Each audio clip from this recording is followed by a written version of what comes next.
Өлкөдө Борбор Азиядагы эң ири энергетикалык долбоордун бири Камбар Ата бир ГЭС долбоорун ишке ашыруу уланууда. Долбоор Кыргызстан үчүн да, бүткүл Борбор Азия региону үчүн да стратегиялык мааниге ээ. Көлөмү, экономикалык таасири жана өлкөнүн келечектеги энергетикалык балансындагы ролу боюнча ал кылым долбоору деп аталган. Камбар Ата бир ГЭСинин курулушундагы эң маанилүү объекти болгон бул көпүрөнүн курулушу. Көпүрөнүн узундугу 180 см, жүк көтөрүмдүүлүгү 400 тонна. Азыркы учурда 60 метр уже көпүрөнүккө бүтүп калды. Биринчи, экинчи опоралардын ортосунда чогултуу иштери бүттү. Ошондой эле азыр 3-4 опоранын ортосундагы жумуштар аткарылып жатат.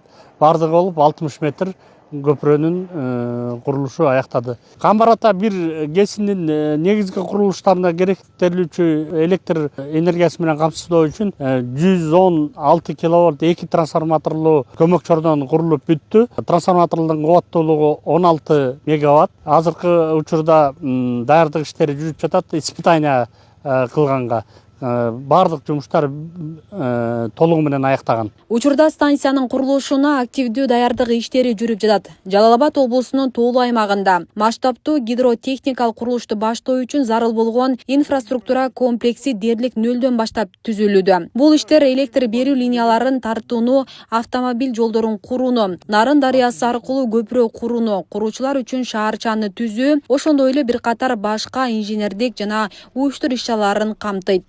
СССРдин убагында бир 126 метр туннелдин узундугу 126 болгон жер калып кеткен экен. Ошону биздин балдар проработать этип, туннелди полностью жасады. Бул туннелдин бийиктиги 7 метр, туурасы 11 метр, проезжий часть 1380 метр.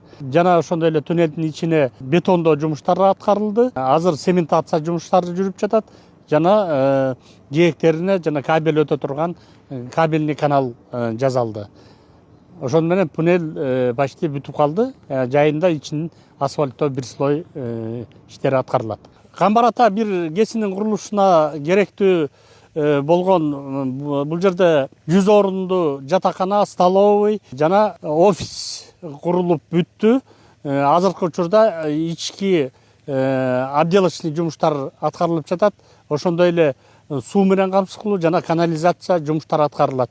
Бул бардык жумуштар жакын арада аяктайт деп пландалууда. Бүгүнкү күнгө карата аткарылган иштер төмөндөгүчө. Бишкек-Ош унаа жолун станциясынын курулушу менен байланыштырган жолдун болжол менен 90% бүттү. Келечектеги станциянын аянтына курулуш техникасынын жетүүсүн камсыз кылган 126 метр узундуктагы транспорттук туннелдин казуу толук аяктады. Курулуш аянтчасын электр энергиясы менен камсыздоого арналган 110 киловатт электр берүү линиясын жана көмөк чордонду куруу улантылууда. Номер 2 тилкеден ГЭСке чейин жолдун болжол менен 85% бүттү. Көпүрөнүн тирөөчтөрүнүн негизги бетон иштери бүткөрүлүп, металл үстүңкү конструкцияларын орнотуу иштери жүрүп жатат. Жалпысынан курулуш болжол менен 40-50% бүттү. 100 кишиге ылайыкташтырылган жана курулуш жумушчуларын жана инженердик кызматкерлерди жайгаштырууга арналган вахталык лагердин болжол менен 60% бүткөрүлдү. ГЭСтин курулушу аяктагандан кийин станция 1860 мегаватт орнотулган кубаттуулугу менен өлкөнүн эң ири гидроэнергетикалык объектиси болуп саналат. Бул мамлекеттин энергетикалык көз карансыздыгын кыйла бекемдөөгө жана улуттук экономикалык туруктуу өнүгүшүн камсыз кылууга мүмкүндүк берет. Асия Сыдыкова, Регион телеканалы.